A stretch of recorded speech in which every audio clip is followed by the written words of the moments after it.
नमस्कार दोस्तों, मेरी दमन सिंह गौतम। आप देखते रहिए आरबीसी इंडिया टीवी। दोस्तों, अभी में मौजूद हैं और यहाँ पर आपसे कुमार जाटव जी हैं जो राष्ट्रीय शायर हैं, बहुजन शायर, और उन्होंने एक नया संगठन बनाया है। उस संगठन में क्या काम होगा हमारे भाई बताएंगे, दूर दूर से आए हैं। भैया जी, आपका स्वागत है आरबीसी इंडिया टीवी में। आप कहाँ से आए हो? अलीगढ़ से। यहाँ पर एक नया संगठन बनाया है, और भी पहले संगठन थे और एक नया संगठन बनाया, इससे क्या परिवर्तन आएगा?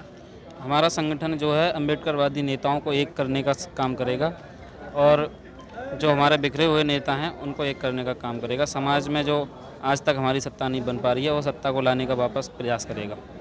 पहले बीमार भी बन गई तो अभी फिर लोग नहीं आ पाए, अब एक संगठन और बन गया है, क्या अब आ पाएंगे? संगठन हैं बहुत, पर ये है जो संगठन काम करता है लोग उसको पूछते हैं। क्या आपकी नज़र में भीम भी काम नहीं कर रही? भीम आर्मी भी काम कर रही है, हमारा संगठन भी अपने स्तर से काम करेगा, भीम आर्मी अपने स्तर से काम कर रही है। क्या नया काम इसमें रहेगा? नया काम इसमें यह है जो हमारे बिखरे हुए नेता हैं, तमाम पार्टी हैं, उनको हम एक मंच पर लाने का प्रयास करेंगे। बहुजन समाज के उनको बुलाया है, तो ये बहुजन नेता वहाँ पर जाएंगे क्या? जी बिल्कुल जाएंगे। किस तरह से कह रहे हो आप? जैसे संगठन, एक नया संगठन जो है, एक संगठन और भी है और कई संगठन हैं, तो वो अलग अलग अपनी अपनी पार्टियों में मस्त है, संगठन में मस्त है, तो जाएंगे क्या? हमारा संगठन यही काम तो करना चाह रहा है। जो अलग अलग संगठन हैं, अलग अलग पार्टियां हैं, उनको एक मंच पर लाने का काम हम करेंगे। जो 9 अक्टूबर को दो रैलियां होने वाली हैं लखनऊ में, उन 2 रैलियों को हम एक ग्राउंड में एक ही मंच पर करवाने का कार्य करेंगे। 2 रैलियां होगी तो 2 भागों में बहुजन जाएगा। क्या पार्टी सत्ता में आ जाएगी सरकार? जी नहीं, तो कैसे आएगी?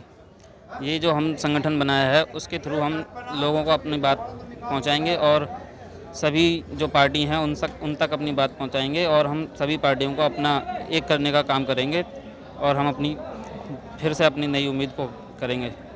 क्या सभी नेता जो शिक्षा को बहुजन समाज को लिए लाना चाहते हैं और बच्चे पढ़ने चाहिए, आगे बढ़ना चाहिए बहुजन समाज, क्या आपकी नज़र में बहुजन समाज बढ़ रहा है? सबसे पहले आपके चैनल के माध्यम से सभी बहुजन समाज को जय भीम, नमो बुद्धाय, जय काशीराम, जय भारत, जय संविधान। देखो, ये लोकतंत्र देश है और ये देश भारत के संविधान से चलने वाला देश है, जिसको डॉक्टर बाबा साहब अम्बेडकर और मान्यवर काशीराम साहब पेरियार ललई अम्बेडकर जी ने अपने त्याग, समर्पण, बलिदानों से बहुत लंबा खींचा। जो 6000 साल से गुलाम थे और उसको डॉक्टर बाबा साहब अम्बेडकर ने हमें इस देश में लाए। शायद अगर डॉक्टर बाबा साहब अम्बेडकर नहीं होते तो शायद मेरी औकात भी यहाँ इसमें आपके सामने बोलने की औकात नहीं थी।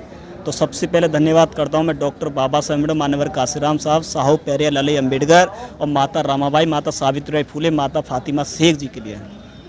क्या वो जो बहुजनों पर, जो हमारी बहुजन समाज की बहनें हैं, माँ हैं, भाई हैं, तो इन पर अत्याचार कब रुकेगा? सब नेता कहते हैं अत्याचार हम रोकने आए हैं और रोक रहे हैं, अब ऐसा दिख रहा है रुक रहा है? देखो, सबसे पहले अत्याचार जब ही रुकेगा जब इस देश में हमारी सत्ता होगी। जब सत्ता, कहते हैं ना, मान्यवर काशीराम साहब ने बोला कि हमें सबसे पहले इस देश में सत्ता हासिल करनी है। वो सत्ता, वो चाबी है जो उन्नति प्रगति को ले जा सकती हैं। बहन बेटी जब भी सुरक्षित हो सकती हैं, बहन बेटी जब भी सुरक्षित हो सकती हैं जब तक अपने देश में सब बहुजन समाज की सत्ता नहीं होती। जो 21वीं सदी बोलते हैं बहुजनों की होगी, 21वीं सदी चल रही है और बहुजनों का राज नहीं है, तो इस पर क्या कहना है? देखो, सबसे पहले तो हम यही कहेंगे, जो मान्यवर काशीराम साहब, डॉक्टर बाबा साहब अम्बेडकर ने 21वीं सदी बहुजनों की है और बहुजन 21वीं सदी जब भी बन सकते हैं जब समाज एकजुट होगा। मान्यवर काशीराम साहब ने एक बात और बोली थी। कैसे होगा सर?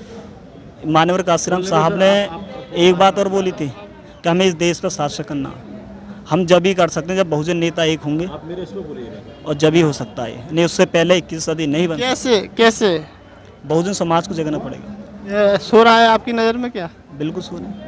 कब जगेगा आपको पता होना चाहिए, कब जगेगा? ये अब जो दलितों पर अत्याचार हो रहा है, उनकी बहनों पर, उनके घरों में घुस के मार रहे हैं, तो कब होगा? ये जब ही हो सकता है जब हम इस देश में सत्ता हासिल कर लेंगे। उससे पहले हमें अत्याचार नहीं रुक सकते। हम जब ही कर सकते हैं जब है का हो सकता है। हमारे बीच अंकल जी हैं और इनसे भी एक दो सवाल करेंगे। अंकल जी, ये बहुजन समाज को एकजुट करने के लिए नए नए संगठन बन रहे हैं और मानवर काशीराम जी ने बनाए थे और भी संगठन बाबा साहब ने भी बनाए थे, तो मगर अभी बहुजनों पर उस तरह ही वैसे बाबा साहब को अत्याचारों का सामना करना पड़ा है, ऐसे आप भी करना पड़ रहा है, इसको कैसे देख रहे हो? देखो, ये अत्याचार होते रहेंगे, जितने मर्जी आप संगठन बना लो, ये कुकर मुत्तों की तरह संगठन बनेंगे और ये बैठ जाएंगे। दलितों पर ही अत्याचार कर रहा है, दलितों का ही शोषण कर रहा है। कैसे कर रहा है शोषण? हम कास्टों में बटे हुए हैं, हज़ारों कास्टें, 7,500 कास्टें हैं जिसके अंदर हम लोग बटे हुए हैं। और जब तक ये एकजुट नहीं होंगे, एकजुट का मतलब कैसे होता है पता है आपको? बेटी रोटी, ब्लड का रिलेशन, खून का रिलेशन। जब तक कब होगा बेटी रोटी की बात आती है? हम बेटी रोटी हम करेंगे, अपने ही कास्ट के लोगों के अंदर इंटरफेयर करेंगे। जाटो वाल्मीकियों में आ जाएं, वाल्मीकि जाटो खटीकों में चले जाएं, अदर और बहुत सारी कास्टें हैं, हम मानते ही नहीं। ये लोग ही आपस में एक दूसरे का शोषण कर रहे हैं। जब बेटी रोटी नहीं होगी तो आप कहाँ से एक हो जाओगे? पहले जाति पूछते रिश्ते करने से पहले क्या? और जब आप अपने आप को बहुजन कहते हो, प्लेटफॉर्म पे एक आने की बात करते हो कि हम एक हैं, कहाँ से एक हो भाई? आप वहाँ से भी तो इशारा आना चाहिए, जो ऊंची जाति के बोलते हैं लोग, उनसे भी तो आना चाहिए। यार वो 12% है, एक बार बताओ, 88% आप लोगों को, आप उनको छोड़ दीजिए ना, उनसे हमारा मतलब ही नहीं है ना। क्या बहुजन समाज के हिस्से में जो पहले आगे बढ़ेंगे, बहुजन समाज के लोग बढ़ेंगे, क्या पलंग से कोई रोटी बेटी का हिसाब नहीं बनेगा? आप उनको त्याग दो ना, आपको उनसे मतलब ही नहीं है। आप जब उनको त्याग दोगे तो आपको अपना आप पूछेंगे वो लोग आके, नहीं वो आपको पूछ रहे हैं। जो बहुजन समाज को ही अपने कामों में इस्तेमाल करते हैं, वो क्यों नहीं बंद कर रहे हैं इनको? वैसे तो छुआछूत करते हैं। बेसिकली क्या है कि फाइनेंशियली हमारा समाज कमज़ोर है, फाइनेंशियली कमज़ोर है। रोजी रोटी के लिए वो लोगों के पास जाते हैं, वो उनको यूज़ कर रहे हैं। अगर हम फाइनेंशियली मजबूत हो जाएं, मेरा तबका जो पढ़ लिख के बाबू बन के टाई लगा के अलग हो जाता है। क्यों हो जाता है अलग? अपनों में तो आप बाबूजी हो ना, आपको बाबूजी कह रहे हैं, उनके तो लाखों बाबूजी हैं। आपको पूछ कौन रहा है वहाँ पर? आपको कोई नहीं पूछ रहा। आप अपने समाज में रह के, अपने समाज में रह के, अपने घरों के बीच में रह के नहीं, और लोगों का उत्थान करो ना, वहाँ बाबूजी बनोगे आप।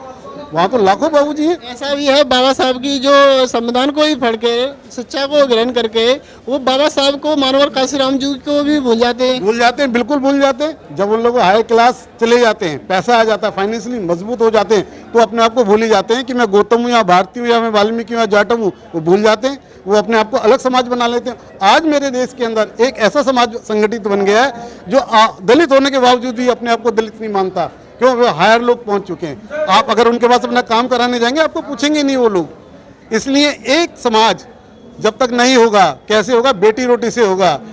ऐसी मीटिंग करने से नहीं होता कि हम तुम्हारे साथ हैं। फुकरे नारे जितने मर्जी लगा लो भाई, जो मर्जी नारे लगाओ, मैं तुम्हारे साथ हूँ। हर जगह पर जाति देखकर काम होता है। ये हिंदुस्तान है और यहाँ मनुवादी लोग हैं, मैं आपको बता दूँ। और मनुवादी, इन्होंने कास्टिज्म में बांट दिया। आपने अपने आप को बांटा, दूसरों को कैसे कह रहे हो? आप दूसरों को कैसे कह रहे हो? आपने अपनी 36 कौमें बना रखी हैं यार। खटीक अलग है, बागड़ी अलग है, हरिजन अलग है, जाटव अलग है। जाटव में 4 तरह के जाटव है, आप उनमें शादी नहीं करते। वाल्मीकि में 4 तरह के मजहबी हैं, आप उनमें शादी नहीं करते।